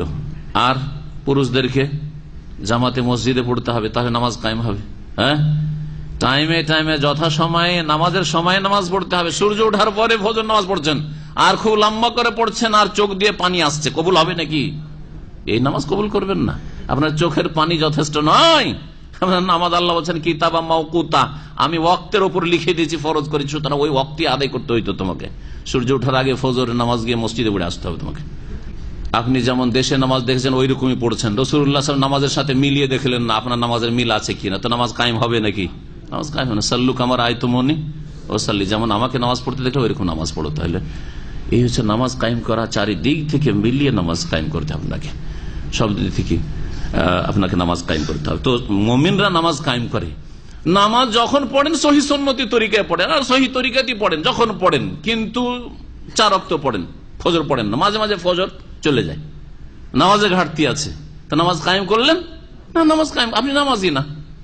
তো মুমিনরা নামাজ কায়েম করে, নামাজে কোনো দিকে বক্রতা নেই, কায়েম মানে সোজা, এটা দাঁড়িয়ে আছে, এটা হচ্ছে বাঁকা, এটা বাঁকা, তাহলে নামাজে যেন কোনো বক্রতা না থাকে, কোনো দিক থেকে বক্রতা না থাকে, তাহলে নামাজ কায়েম হলো না আপনার।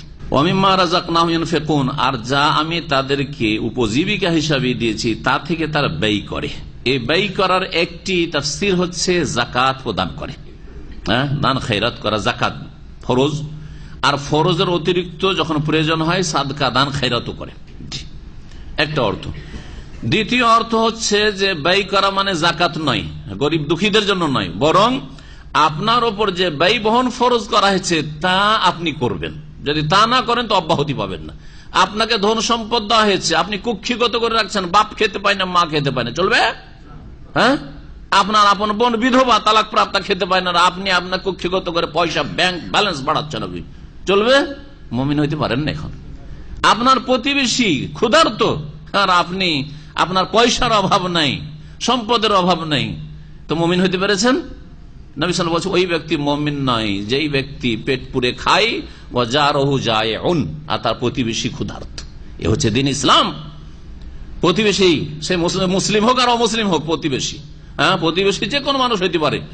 আপনার প্রতিবেশী হিসাবে অমুসলিম হইলেও তার হক রয়েছে, সে ক্ষুধার্ত থাকলে আপনাকে খোঁজ খবর রাখতে হবে।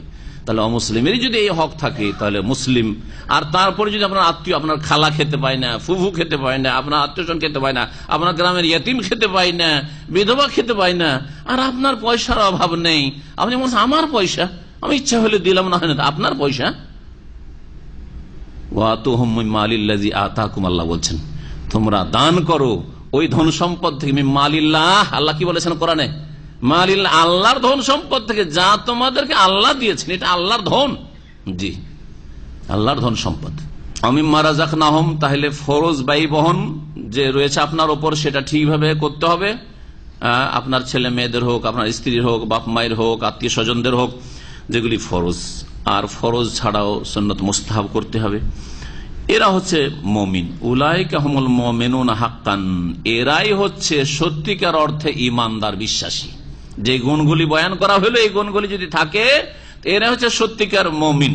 লাহুম দারাজাতুন ইনদা রাব্বিহিম, তাদের প্রতিপালকের নিকটে তাদের জন্য নানান মর্যাদা রয়েছে, মানে উঁচু মর্যাদা রয়েছে আল্লাহ পাকের কাছে। ওয়া মাগফিরাতুন, এবং তাদের জন্য ক্ষমা মার্জনা রয়েছে আল্লাহ পাকের পক্ষ থেকে, মার্জনার ঘোষণা, এদেরকে ক্ষমা করব। এই গুণগুলি যেই মুমিন মুসলিম বিশ্বাসীদের রয়েছে তাদের জন্য আল্লাহর পক্ষ থেকে ক্ষমা রয়েছে। ওয়া রিজকুন কারীম, আর সম্মানজনক উপজীবিকা রয়েছে, রিজিক রয়েছে, সম্মানজনক রিজিক, জান্নাত এবং জান্নাতের নিয়ামত রয়েছে।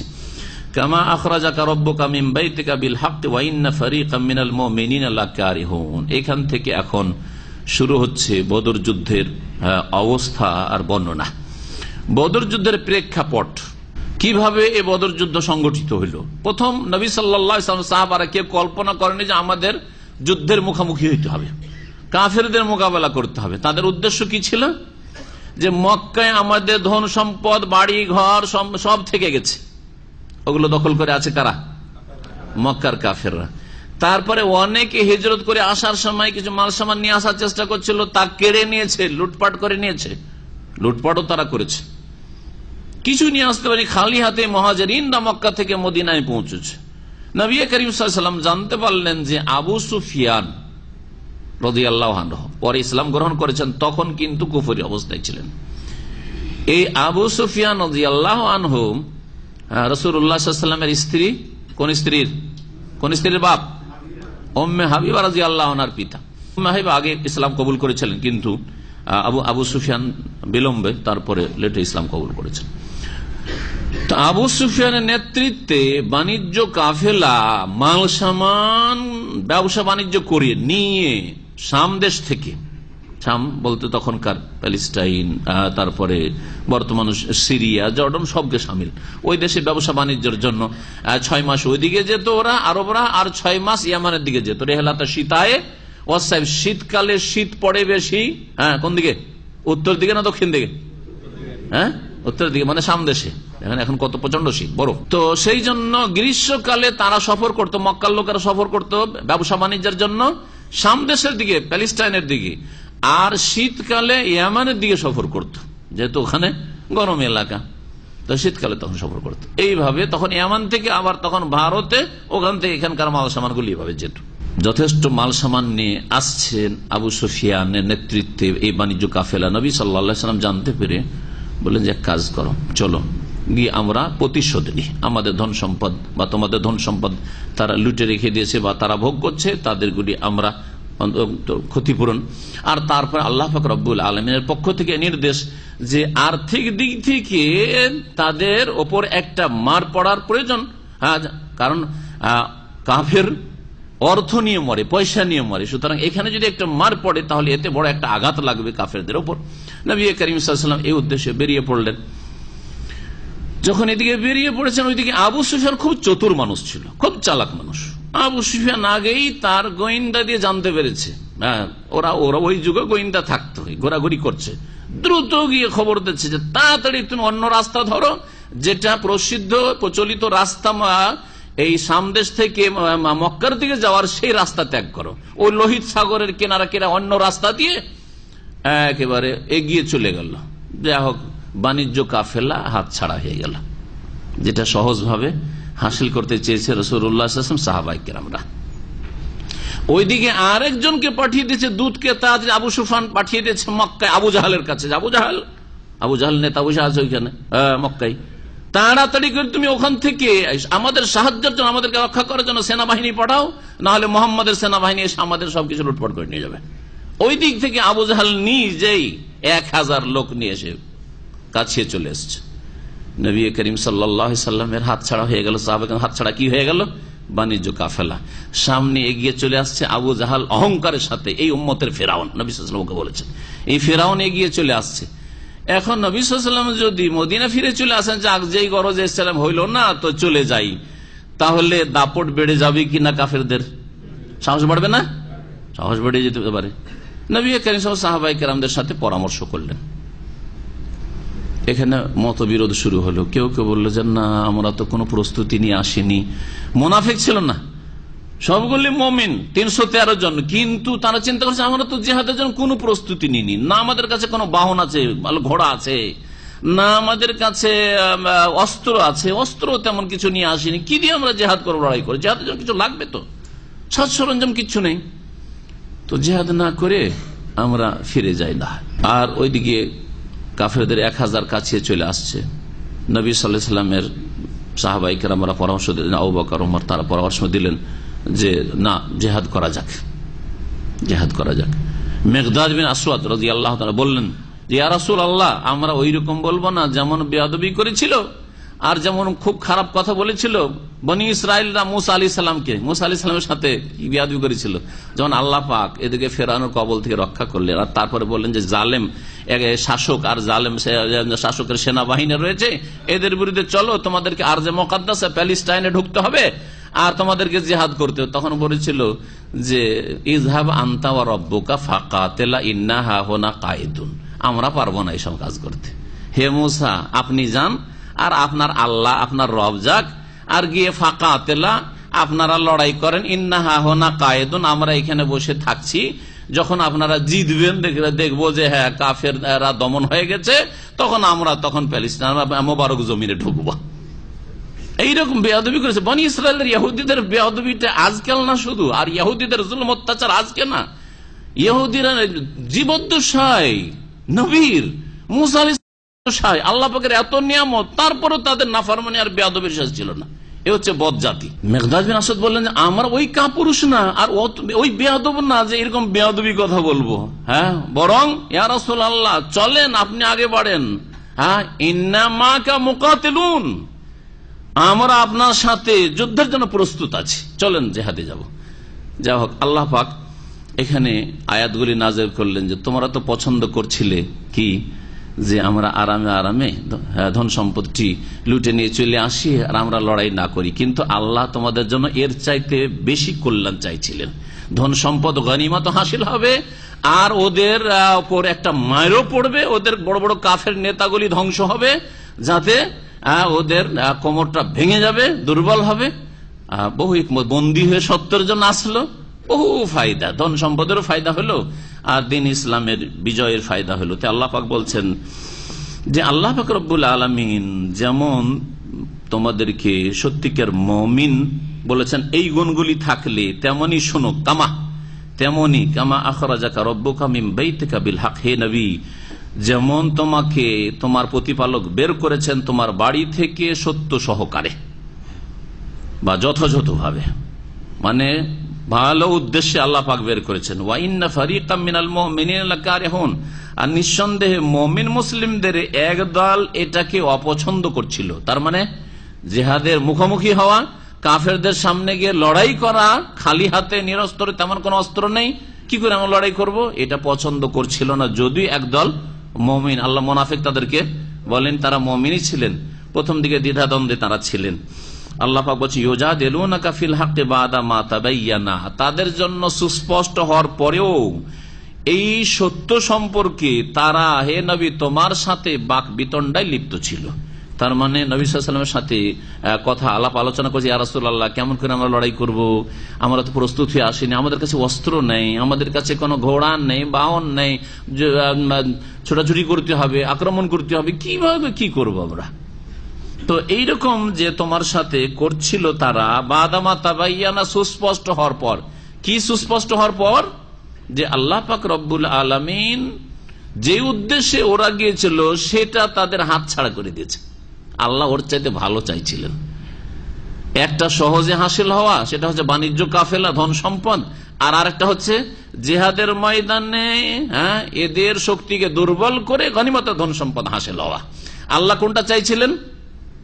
হাদিসের ভাষায় রয়েছে আল ঈর ওয়ান নফির। ঈর মানে হচ্ছে বাণিজ্য কাফেলা, আর নফির মানে হচ্ছে সেনাদল। তো আল্লাহ চাইছেন যে এই কাফের সেনাদলের সাথে মুখোমুখি হও তোমরা। তোমাদের জন্য স্পষ্ট হয়ে গেছে যে যেই উদ্দেশ্যে তোমরা এসেছিলে, এই বাণিজ্য কাফের উদ্দেশ্যে, ও তো হাতছাড়া হয়ে গেছে। আবু সুফিয়ান নিয়ে ও মক্কার দিকে এগিয়ে চলে গেছে, আর ধরতে পারবেন না ওদেরকে। যখন হাতছাড়া হয়ে গেছে, এখন হয় খালি হাতে ফিরে আসতে হয়, কিছুই পেলে না, মেহনত গেল ব্যর্থ, আর না হইলে কাফেরদের মুখোমুখি হয়ে লড়াই করতে হয়। তো আল্লাহ পাক বলছেন যে তোমার সাথে তারা বাক বিতণ্ডায় লিপ্ত রয়েছে ফিল হক, এই সত্যের ব্যাপারে, বাদামা তাবাইয়ানা, তাদের জন্য এই কথা স্পষ্ট হওয়ার পর যে বাণিজ্য কাফেলা হাত ছাড়া হয়ে গেছে। কান্নামা ইউসাকুনা ইলাল মউত, কারণ খালি হাতে যেহেতু তারা ছিলেন, আল্লাহ বলছেন তাদের অবস্থাটা, তাদের উপর একটা ভয় ভীতি চেপে গেছে যে আমরা কি করে কি করব খালি হাতে। কান্নামা, যেন ইউসাকুনা ইলাল মউত ওয়া হুম ইয়ানজুরুন, তাদের চোখের সামনে তারা দেখছে যে তাদেরকে মৃত্যুর দিকে তাড়িয়ে নিয়ে যাওয়া হচ্ছে, মৃত্যুর দিকে তাদেরকে ঠেলে নিয়ে যাওয়া হচ্ছে। চোখের সামনে যেন মরণ দেখতে পাচ্ছি, কারণ ওরা তো 1000 আর আমরা হচ্ছে 313। ওরা প্রস্তুত হয়ে এসছে লড়াই করার জন্য, আমরা একেবারে প্রস্তুত না, আমাদের কাছে তেমন অস্ত্র শস্ত্র কিছুই নেই। কি করে এটা হইতে পারে? তাহলে তো মত সামনে, চোখের সামনে দেখতে পাচ্ছি। এইরকম অবস্থা হয়ে গেছিল সাহাবায়ে কেরামদের। আল্লাহ পাক বলছেন ওয়াইজ ইয়াইদুকুমুল্লাহ ইহদাত তাইফাতাইন, স্মরণ করো আল্লাহ পাক তোমাদের সাথে প্রতিশ্রুতি করছেন দুই দলের, বা করেছেন ইহদাত তাইফাতাইন, দুই দলের একটি দলের, দুটো দলের একটি দল আল্লাহ দিতে চান। একটা হচ্ছে বাণিজ্যিক দল, আর আরেকটি হচ্ছে সেনা দল। বাণিজ্যিক দল ওরা চলে গেছে, তোমাদের হাতছাড়া হয়ে গেছে, আর সেনা দল মক্কার দিক থেকে আবু জাহালের নেতৃত্বে আসছে। দুটোর একটা আল্লাহ দিতে চান তোমাদেরকে, যে আন্না লাকুম, সেটা তোমাদের জন্য হবে। দুই দলের একটি দল তোমাদের জন্য হবে। ওয়াতাওয়াদ্দুনা আন্না গায়রা যাতি শাওকাতি তাকুনু লাকুম, আর তোমরা পছন্দ করছিলে, তাওয়াদ্দুনা ওয়াদ্দা, ইয়াওয়াদ্দু মানে হচ্ছে পছন্দ করা, ভালোবাসা।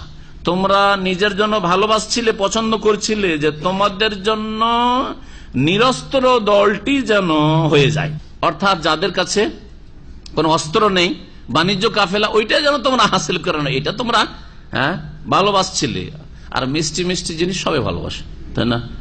বেশি কষ্ট না করতে হয় আর সহজে হাসিল। আর বিশেষ করে যারা বিদআত করে, ও তো সব মিষ্টি সুন্নাত, সবগুলি মিষ্টি সুন্নাত, কষ্টদায়ক সুন্নাত, তিতা সুন্নাত আদায় করতে চাই দেয়। ওরা বলে যে ওই সাবানের হালুয়া রুটি কেন খায় জানেন? কেন খায় হালুয়া রুটি? বলছেন নবী সাল্লাল্লাহু আলাইহি ওয়াসাল্লামের ওই দাঁত ভেঙে গেছিল, ওই ওহদে দাঁত শহীদ হয়েছিল না, দাঁত শহীদ হওয়ার পরে তাদের এইসব কিচ্ছা বানানো, কিচ্ছা শুরু থেকে শেষ পর্যন্ত সব বানানো।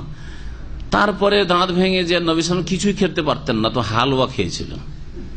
কি খেয়েছিলেন? হালুয়া খেয়েছিলেন। তো নবী সাল্লাল্লাহু যেহেতু হালুয়া খেয়েছেন, সেই জন্য আমরাও শাবান মাসে কি করি, শবে বরাতে হালুয়া খাই। এটা হচ্ছে মিষ্টি সুন্নাত, ধরলাম যে সুন্নাত। প্রথম কথা কিচ্ছাই সব একবারে বানানো। শাবান মাসে ওহদ যুদ্ধ হয়, ওহদ যুদ্ধ শাবানে হয়, সওয়ালে হয়েছে, ঠিক না? তাহলে দেখেন 2 মাস আগে হালুয়া খেয়ে বসে আছে, 2 মাস আগে হালুয়া খেয়ে বসে আছে বিদ্যার্থীরা, হ্যাঁ, অথবা 10 মাস পরে। তো যদি এই সুন্নত করতেই হয়, ধরে নিলাম তাদের কথায়, তো তার আগে 3টা সুন্নতটা আদায় করেন। সেটা কি? দাঁতগুলো ভাঙেন, দাঁতগুলো ভাঙেন। জি, আল্লাহ পাক রব্বুল আলামিন বলছেন যে তোমরা কি চাইছিলে, ওয়াতাওয়াদ্দুনা, তোমরা পছন্দ করছিলে, আন্না গায়রা যাতি শাওকাতে তাকুনু লাকুম, যে তোমাদের জন্য যেন নিরস্ত্র দলটি হয়ে যায়, অর্থাৎ বাণিজ্য কাফেলাটি তোমরা যেন হস্তগত করতে পারো।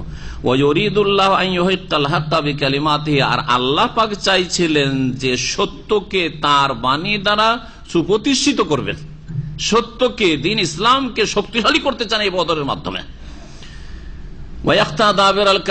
আর কাফেরদের শিকড়কে কেটে দিতে চান। কাতা একটা মানে কেটে দেওয়া, আর দাবের বলা হয় পেছন দিককে, দাবের দবর থেকে, তো লেজ, পেছন দিকে লেজ থাকে, তো এখানে এই জন্য শেকড়ের অর্থ করলাম, ভাব অর্থ।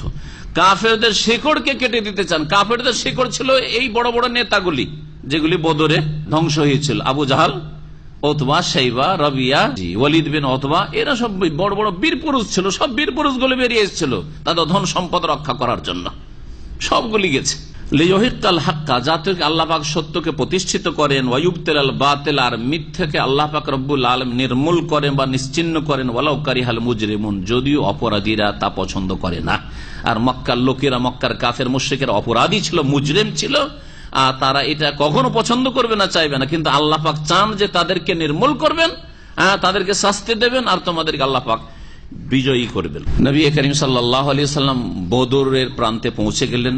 ওইদিকে কাফেররা প্রথম দিকে পৌঁছে গেছিল বদরে এসে, আর এসে যে এলাকায় পানি ছিল, পর্যাপ্ত পরিমাণে পানিগুলি সব দখল করে নিয়েছিল। পানি তাদের দখলে, কাফেরদের দখলে।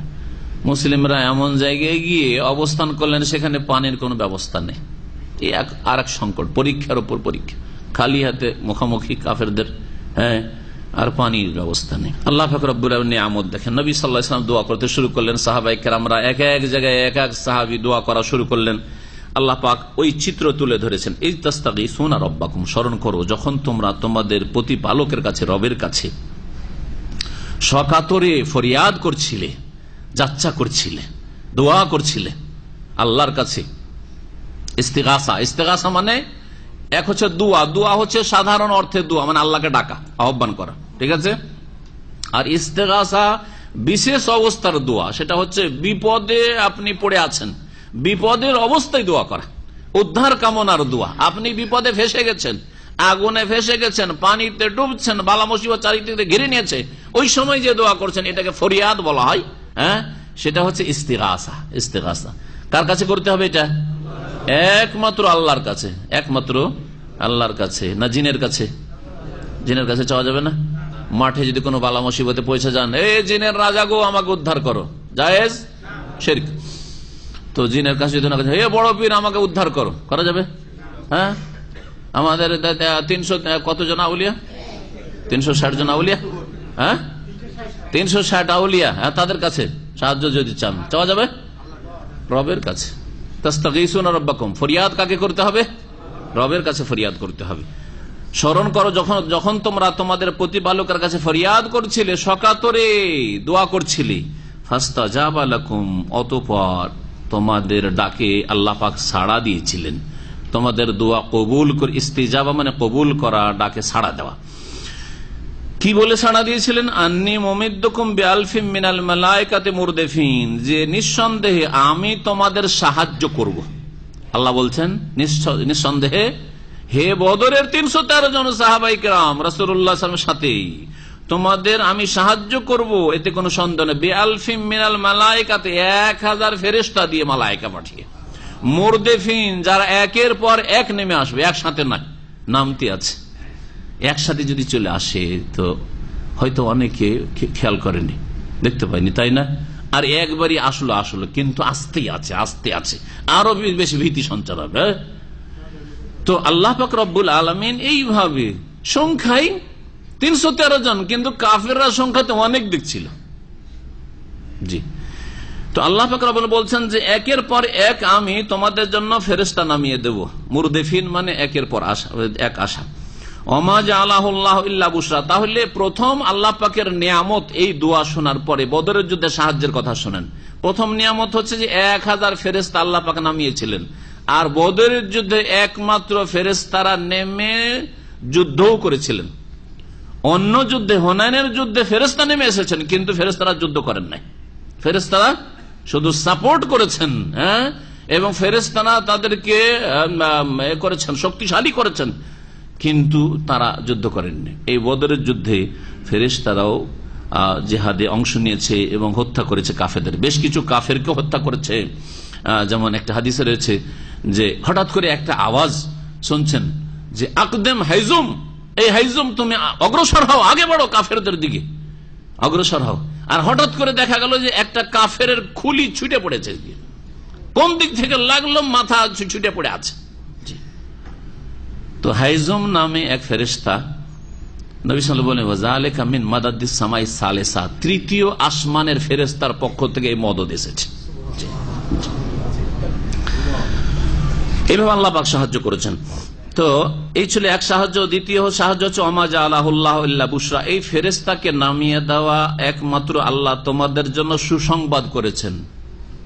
আল্লাহ পাক বলতে চাইছেন এই কথা যে আল্লাহ কি ফেরেশতা নামাবার মুখাপেক্ষী, যে ফেরেশতা না নামাইলে আল্লাহ বিজয় দান করতে পারবেন না, আল্লাহ মুমিনদেরকে বিজয়ী করবেন না, এমনি করতে পারবেন না, আল্লাহ কুদরতে কোন দিয়ে করতে পারবেন না? কোন দিয়ে যদি আগুন নিমাতে পারেন আল্লাহ রাব্বুল আলামিন, ইয়ানারু কুনি বারদান, তাহলে আল্লাহ পাককে কোন দিয়ে ধ্বংস করতে পারতেন না? কোন দিয়ে সারা পৃথিবী সৃষ্টি হয়েছে, কোন দিয়ে 1000 কাফিরকে ধ্বংস করতে পারতেন না? কিন্তু আল্লাহ ওই কোন দিয়ে চান না, একটু মেহনতের মাধ্যমে হাসিল হোক। মেহনতের মাধ্যমে হাসিল হোক, যে তোমরাও মেহনত করো, তোমাদের সাথে ফেরেশতাও একটু লড়াই করুক, লড়াই করো, তোমাদের সাথে থাকুক, তোমাদের সাপোর্টে। তোমাদের জন্য এটি সুসংবাদ ছিল যে 1000 ফেরেশতা এসছে, না হলে আমি ইচ্ছা করলে শুধু কোন দিয়ে হও দিয়ে করতে পারতাম। ওয়ালিতাতমাইন্না বিহি কুলুবুকুম, আর যাতে করে তোমাদের হৃদয়ের প্রশান্তি হাসিল হয় এর মাধ্যমে, এই ফেরেশতা নামানোর মাধ্যমে। ওমান নাসরু ইল্লা মিন ইনদিল্লাহ, আর আসলে তো সাহায্য একমাত্র আল্লাহর নিকট থেকে, সাহায্য একমাত্র আল্লাহর পক্ষ থেকে। ইন্নাল্লাহ আজিজুন হাকিম, নিঃসন্দেহে আল্লাহ পাক রব্বুল মহাপরাক্রান্ত আর মহান বা মহাবিজ্ঞানময়, হাকিম বিজ্ঞানময়। তার সৃষ্টিগত কাজেও হেকমত রয়েছে, রহস্য রয়েছে, এবং তার বিধিবিধানে শরীয়তের তাতে হেকমত রয়েছে। ইয ইউগাশশিকুমুন নুআসা আমানাতাম মিনহু, আর একটি অনুগ্রহ, এক তো ছিল 1000 ফেরেশতা নামানো, অন্তরকে তাদের প্রশান্তি দান করা, যে একটা অশান্তি ছিল যে কি করব, খালি হাতে, অস্ত্র নেই, কিছুই নেই, ঘোড়া নেই, সাজ সরঞ্জাম নেই যুদ্ধের কিছু, তো মনের প্রশান্তি। 3 নম্বর হচ্ছে যে আল্লাহর পক্ষ থেকে হঠাৎ করে যুদ্ধ শুরু হচ্ছে, ওই সময় তাদের ওপর তন্দ্রা চেপে গেছে, 313 জন সাহাবী সকলে ঝিমাচ্ছে। তন্দ্রা আসলে মানসিক শান্তি হাসিল হয়, ঝিমালে কি হয়, মানসিক শান্তি হয়। কিছুক্ষণ ঝিমানোর পরে দেখেন যে জেগে উঠেছেন, আবার হয় না, সজাগ, আর তারপর ঘুম আসছে না, ঘুম ভেঙে গেছে, এখন গাড়ি চালাচ্ছেন। কিন্তু যখন তন্দ্রাটা চলে আসে তখন কিছুক্ষণ থেমে যান, তন্দ্রা তখন আর গাড়ি চালায়েন না, দেখবেন তারপরে আপনি ঠিক আপন অবস্থায় চলে আসছেন। এটা মনের শান্তি হাসিল হয় তন্দ্রাতে। একাধিক জেহাদের ময়দানে আল্লাহর পক্ষ থেকে সাহাবাই কেরামদের ওপর তন্দ্রা এইরকম আল্লাহ পাক দিয়েছেন। ওহদের যুদ্ধ এরকম হয়েছিল, যখন হতাহত অবস্থায় তন্দ্রা, কাফেরদের অস্ত্র চলছে সাহাবাই কেরামদের ওপর, সেই সময় তন্দ্রা চেপে গেল, ওর মাধ্যমে প্রশান্তি। এখানেও আল্লাহ পাক কি করলেন, ইয ইউগাশশিকুমুন নুআস আমানাতাম মিনহু, স্মরণ করো যখন আল্লাহ পাক রব্বুল তোমাদেরকে ঢেকে দিলেন তন্দ্রা দিয়ে, আমানাতাম মিনহু, তার পক্ষ থেকে নিরাপত্তা স্বরূপ। এই তন্দ্রাতেই তোমাদের জন্য নিরাপত্তা ছিল, মনের শান্তি ছিল। ওয়া ইউনাজ্জিলু আলাইকুম মিনাস সামাই মাআন, আর আরেকটি নিয়ামত হচ্ছে আকাশ থেকে আল্লাহ পাক তোমাদের জন্য বৃষ্টি বর্ষণ করে দিলেন। কারণ সাহাবায়ে কেরামদের দিকে কি ছিল না, পানির ব্যবস্থা নেই, উযু নেই, কারো স্বপ্ন তো সে গোসলের ব্যবস্থা নেই, নামাজ পড়বো কি তায়াম্মুম করে, এ তো একটা দিক ছিল। আর একটা দিক ছিল, বদরে যারা গিয়েছেন আর যুদ্ধের এলাকাটা বালি আর বালি, সেই বালিতে পা ধরে রাখা যায় না, পা ফসকে যায়, পা স্থির থাকে না। যখন বৃষ্টি হলে, ভালো মতো বৃষ্টি হলে, তখন বালিগুলো কি হয়ে গেল? হ্যাঁ, শক্ত হয়ে গেল। তারপরে দৌড়াদৌড়ি করা, আক্রমণ করা, ছোটাছুটি করা সহজ হয়ে গেল। এটা আর এক নিয়ামত আল্লাহ পাক রব্বুল এই বৃষ্টি বর্ষণের মাধ্যমে। তো আল্লাহ পাক তাই বলছেন যে তোমাদের জন্য আল্লাহ পাক কি করলেন? আকাশ থেকে বৃষ্টি বর্ষণ করলেন, লিওতাহিরাকুম বিহি, যাতে করে তোমাদেরকে তার দ্বারা তিনি পবিত্রতা দান করেন, মানে ওযু গোসলের ব্যবস্থা হয় এবং তোমাদের পানি পান করার ব্যবস্থা হয়। ওয়ায়ুযহিবা আনকুম রিজ্জাশ শাইতান, যখন বৃষ্টি হলো সাহাবায়ে কেরামদের কাছে যত মশক টশক ছিল সব ওই পানি ভর্তি করে নিলেন, পানির আর অভাব নেই। জি, আর কি? ওয়ায়ুযহিবা আনকুম রিজ্জাশ শাইতান, আর শয়তানের কুমন্ত্রণা তোমাদের থেকে আল্লাহ পাক এই বৃষ্টির মাধ্যমে দূর করতে চেয়েছেন। কেমন ভাবে? কারণ অসহসা ছিল যে আমরা এই নাপাক অবস্থায় কেমন করে কি করব, তেমন করে নামাজ পড়বো। হ্যাঁ, তেমনের বিধান তখন নাজল হয়নি, তখন তেমনের বিধান নাজল হয়নি, এক কথা। 2 নম্বর কথা, যে আমরা এই নাপাক অবস্থায় জিহাদ করব, এই জিহাদে কি জিততে পারবো? মানুষের মনে একটা আসবে, এইরকম অবস্থা তৈরি হবে, তাই না? আপনি যদি নাপাক অবস্থায় থাকেন, গোসল ফরজ হয়েছে, আর যদি গাড়ি চালান তো মনে একটা অস্বস্তা থাকবে যে কি জানি কোথায় কি হয়, দুর্ঘটনা, অ্যাক্সিডেন্ট হয়, আমি নাপাক অবস্থায় গাড়ি চালাচ্ছি, হবে না? হবে না? জি হ্যাঁ, হবে একটা অস্বস্তা। তো এইরকম অবস্থার আসলে হয়েছিল সাহাবায়ে কেরামদের, যে নাপাক অবস্থায় আমরা, তারপরে এই বালির ওপর চলা যাচ্ছে না, আমরা কি যে হবে, পানি নেই আমাদের কাছে, তারপর ওদের কাছে যথেষ্ট পানি, আমাদের পিপাসা লাগলে করবোটা কি? যুদ্ধের ময়দানে দৌড়াদৌড়ি করতে গিয়ে পিপাসা লাগলে তো পানি নেই, তো মরে যাবো, তো কি হবে? নানান চিন্তা তাদের ওপর চেপে গেছে। আল্লাহ পাক সব দূর করে দিলেন। শয়তান যে কুমন্ত্র ওয়াসওয়াসা দিচ্ছিল যে তোরা কি পান করবি, তোরা পিপাসায় মরবি, হ্যাঁ, তোর নাপাক অবস্থায় যদি কাফের মেরেই দেয়, তো নাপাক অবস্থায় মৃত্যুবরণ করবি, নানান ওয়াসওয়াসাতে লিপ্ত ছিলেন সাহাবায়ে কেরাম। আল্লাহ পাক তা দূর করে দিলেন। ওয়ালিয়ারবিত আলা কুলুবিকুম, আর যাতে করে তোমাদের হৃদয়কে আল্লাহ পাক রব্বুল আলামিন সুদৃঢ় করেন। রাবাত ইয়ারবিত মানে বেঁধে দেওয়া, তো বেঁধে দেওয়া মানে সুদৃঢ় করা। অন্তরকে আল্লাহ সুদৃঢ় করলেন যে না, এখন আমাদের এই পানির অভাব নেই, এখন আমরা পবিত্র হয়ে গেছি, গোসল যার ছিল গোসল করে নিয়েছি, উযু করে নিয়েছি, সুতরাং আর আমাদের কোনো অসুবিধা নেই। ওয়ায়ুসাব্বিতা বিহিল আকদাম, এবং এই বৃষ্টির মাধ্যমে তোমাদের পাগুলিকে সুদৃঢ় করতে চান বা সুপ্রতিষ্ঠিত করতে চান, যাতে করে চলতে, দৌড় দিতে এই বালি মরুভূমিতে অসুবিধা না হয়। এটাও হয়ে গেল এই বৃষ্টির মাধ্যমে। আল্লাহ পাক রব্বুল আলামিন ফেরেশতাদেরকে সম্বোধন করছেন, বলছেন ইজ ইউহি রব্বুকা, স্মরণ করো হে নবী মুহাম্মদ সাল্লাল্লাহু আলাইহি ওয়াসাল্লাম, যখন তোমার প্রতিপালক ওহী করছিলেন, প্রত্যাদেশ করছিলেন এলাল মালায়েকাতে, ফেরেশতাগণকে, আন্নী মাকুম, এটা হচ্ছে ফেরেশতাকে হুকুম, যে হে ফেরেশতারা, মালায়েকা, আমি আল্লাহ তোমাদের সাথে আছি। 1000 ফেরেশতাকে আল্লাহ সম্বোধন করে কি বলছেন? যে আন্নী মাকুম, আমি তোমাদের সাথে আছি। ফাসাব্বিতুল্লাযীনা আমানু, সুতরাং যারা মুমিন বিশ্বাসী তাদেরকে তোমরা সুদৃঢ় করো, সুপ্রতিষ্ঠিত করো, তাদেরকে তোমরা সাপোর্ট করো, শক্তিশালী করো। সাউলকি ফি কুলুবিল্লাযীনা কাফারু রব, অচিরেই আমি কাফেরদের অন্তরে ভীতি সঞ্চার করে দেব। সাউলকি আমি নিক্ষেপ করে দেব, আলকায়ুলকি নিক্ষেপ করা, ফি কুলুবিল্লাযীনা, কাফেরদের হৃদয়ে, কাফেরদের অন্তরে, আর রব ভীতি, আল্লাহ পাক কাফেরদের অন্তরে ভীতি সঞ্চার করে দিলেন, যার ফলে আর সামনে দাঁড়াতে পারল না।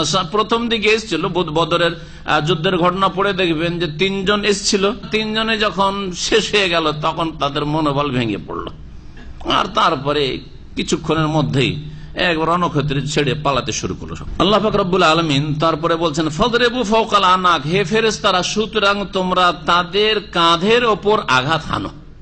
ফাওকাল আনাক, অনকের বহু বচন হচ্ছে আনাক। আল্লাহ পাক ফেরেশতাদেরকে হুকুম করছেন তোমরা মারো ওই কাফেরদের, কিসের ওপর? কাঁধের উপর মারো, কাঁধের উপরে মেরে তাদের মাথাকে ছুটিয়ে দাও একবারে। এই আল্লাহ পাকের এক হুকুম ফেরেশতাদেরকে, ওয়াদরিবু মিনহুম কুল্লা বানান, আর এই কাফেরদের প্রত্যেকের জোরে জোরে আঘাত আনা, হাত পায়ের জোরে আঘাত আনা। বানান, আসলে বানানের শাব্দিক অর্থ হচ্ছে হাত পায়ের আঙ্গুলের অগ্রভাগ, এগুলো হচ্ছে বানান। এই বানান, এই যে সামনের দিকে আছে না পায়ের, ওই রকম, এগুলোকে বানান বলা হয়। তো এইদিকে আঘাত আনো, হাতের ওপর আঘাত আনো আর পায়ের ওপর আঘাত আনো, এতে ফায়দা কি হবে? ফেরেশতাদের আঘাত, এই আঘাতের মাধ্যমে অস্ত্র, তরবারি ধরেছিল, ঢাল ধরেছিল, হাত থেকে পড়ে গেল, হাত আর কাজ করছে না, অকেজ। ওইদিকে পায়ের উপরে এমন মার পড়েছে যে আর পা চলে না, উল্টে পড়ে আছে, তাই না? আল্লাহ পাক এইভাবে মারি দিতে বলছেন ফেরেশতাদেরকে হুকুম করে, ফাযরিবু ফাওকাল আনাকি ওয়াযরিবু মিনহুম কুল্লা বানান। কেন এই মায়ের ফেরেশতাদের পক্ষ থেকে কাফের আবু জাহাল আর তার সাথী সঙ্গী মক্কার মুশরিকদের উপর বদরের যুদ্ধে? আল্লাহ বলছেন যালিকা, এটা এই জন্য যে বিআন্নাহুম শাক্কুল্লাহ ওয়া রাসূলাহ, এরা আল্লাহর বিরুদ্ধাচরণ করেছে এবং তাঁর রাসূল মুহাম্মদ সাল্লাল্লাহু আলাইহি ওয়াসাল্লামের বিরুদ্ধাচরণ করেছে। যিনি তাদের হিতাকাঙ্ক্ষী হয়ে তাদের ভিতর থেকে এসেছিলেন, তারা নিজেরাই আশ্রয় দেয়নি, অন্যরা আশ্রয় দিয়েছে, মদিনার লোক আশ্রয় দিচ্ছে। মারো এদেরকে। আর জেনে রাখো যে যারা আল্লাহ এবং রসুলের বিরুদ্ধাচরণ করে, প্রতিটি ক্ষেত্রে, জীবনে যে কোনো ক্ষেত্রে আল্লাহ এবং রসুলের যদি বিরুদ্ধাচরণ করে কেউ, ফাইনাল্লাহ শাদীদুল ইকাব, তাহলে জেনে রাখা উচিত যে আল্লাহ পাক রব্বুল আলামিন কঠোর শাস্তিদাতা। তাহলে এই শাস্তি শুধু আবু জাহালকে হয়েছে আর তার সাথী সঙ্গীদের হয়েছে, মক্কার মুশরিকরাই শুধু লাঞ্ছিত অপদস্থ হয়েছে এমন কথা নাই। আল্লাহ পাকের বিধান সকলের জন্য এক। যারাই আল্লাহ এবং রাসূলের নাফরমানি করবে, আকীদার ক্ষেত্রে নবীর আকীদার উপর না, সুন্নতের ক্ষেত্রে সুন্নত বাদ দিয়ে বিদাতি ধর্ম পালন করেন, বিরুদ্ধাচরণ করেন, ফরজ ওয়াজিবে ঘাটতি করে, আল্লাহ পাকের নাফরমানি করেন, শুধু দু চারটা কাজ ইসলামের করেই মনে করেন যে আমি মুসলিম, আর আপনার পারিবারিক ক্ষেত্রে ইসলাম নেই, বিবাহ শাদীতে ইসলাম নেই, আপনার অর্থনীতিতে ইসলাম নেই, আপনার রাষ্ট্রনীতিতে ইসলাম নেই, ইসলাম নেই। সুতরাং তার নামাজ পড়লেও আর সকল সূরাতে ইসলামিক থাকলেও ওই দিকে কবর মাজার পূজার ধর্ম হচ্ছে তোমাদের ধর্ম। আল্লাহ এবং রসুলের নাফরমান। নবী সাল্লাল্লাহু আলাইহি ওয়াসাল্লামের জামানায় মাজার ছিল নাকি? সাহাবায়ে কেরামের মাজার ছিল? ছিল? কোন মাজারে ওরস লাগতো বলেন তো দেখি। তাহলে বলেন যে কোন ধর্ম আমরা পালন করছি? আল্লাহ এবং রসুলের নাফরমানি করে। যারাই আল্লাহ এবং রসুলের নাফরমানি করে, ফাইনাল্লাহ শাদীদুল ইকাব, তাদের জেনে রাখা উচিত আল্লাহ পাক কঠোর শাস্তিদাতা। যালিকুম ফাযুকু, আর এই শাস্তি তো আছেই, এই শাস্তি যে জিহাদের ময়দানে শাস্তির কথা উল্লেখ করা হইল, এই শাস্তি ফাযুকু, সুতরাং তোমরা এর স্বাদ গ্রহণ করো, এই স্বাদ গ্রহণ করো।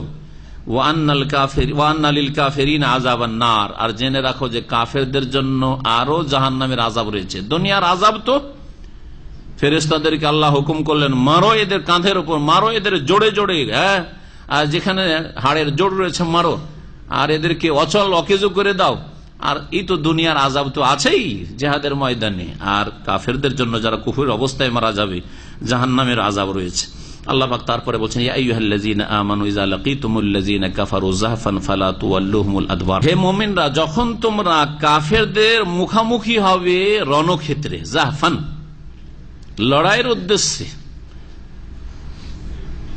সশস্ত্র সেনা দলের তোমরা যখন মুখামুখি হবে, ফালা তুওয়াল্লুহুমুল আদবার, তখন তাদেরকে পৃষ্ঠদেশ ফিরিয়ে দিয়ে পালায়ন করিও না, পিঠ দেখে পালায়ন করিও না। যখন জিহাদের ময়দানের মুখোমুখি হয়ে গেছেন তখন আর পালায়ন করা যাবে না, কবিরা গুনাহ। প্রিয় মুহাম্মদ রাসূলুল্লাহ সাল্লাল্লাহু আলাইহি ওয়াসাল্লাম একটি হাদিস রয়েছে যে লা তাতামান্নাউ লিকাল আদুওয়ি, তোমরা কখনো শত্রুর মুখোমুখি হওয়ার আকাঙ্ক্ষা করিও না, যে হোক হোক লড়াই হোক হোক এরকম করিও না কখনো, এটা নিষেধ। শখ করে শুধু এরকম পরিস্থিতি তৈরি হয়ে যাক আর লড়াই করতে হোক না, এটা কখনো করিও না। ওয়াসালুল্লাহ আল আফিয়া, সব সময় নিরাপদ থাকা আল্লাহর কাছে কামনা করিও। কিন্তু ফাইজা লাকিতুমুহুম, যদি এইরকম মুখামুখি হয়ে যাও, ফাসবুতু, তাহলে তখন সুদৃঢ় থাকো, তখন আর পিছপা হওয়া যাবে না, তখন পিছপা হারাম। নবী করিম সাল্লাল্লাহু আলাইহি ওয়াসাল্লাম একটি প্রসিদ্ধ হাদিস রয়েছে, জানা আছে, ইজতানিবুস সাবাল মুবিকাত, 7টি ধ্বংসকারী পাপ থেকে তোমরা বেঁচে থাকো। আছে অনেকের মুখস্থ আছে হয়তো, বা অর্থ তো মুখস্থ। 7টি ধ্বংসকারী সবচেয়ে বড় পাপ, প্রথম হচ্ছে তার মধ্যে আশিরকু, তারপরে আসসেহরু, জাদু বলেছেন, এই করে শেষখানে বলেছেন ওয়াতাওয়াল্লি ইয়াউমাজ যাহফে, কাফেরদের সামনে, কাফেরদের সেনা দলের সামনে মুখোমুখি হয়েছেন, ওই সময় পিঠ ফিরিয়ে পালায়ন করা, এটা হচ্ছে ধ্বংসকারী গুনাহ। তো আল্লাহ পাক ওই নির্দেশ এখানে দিয়েছেন। ওই হাদিস দিয়ে আয়াতের তাফসীর করা যেতে পারে, ইয়া আইয়ুহাল্লাযীনা আমানু, হে মুমিনরা, হে বিশ্বাসীরা, ইযা লাকীতুমুল্লাযীনা কাফারু যাহফান, যখন তোমরা কাফেরদের সেনা দলের সাথে মুখোমুখি হবে, লড়াইয়ে ফালাতু আল্লাহুমুল আদবার, তখন পৃষ্ঠ দেশ দেখিয়ে পলায়ন করিও না, পিঠ ফিরিয়ে পলায়ন করিও না। ওয়ামান ইউআল্লিহিম ইয়াওমাইযিন দুবুরাহু ইল্লা মুতাহাররিফান লিকিতালিন আও মুতাহাইয়িজান ইলা ফিয়াতিন ফাকাদ বাআ বিগাযাবিন মিনাল্লাহ।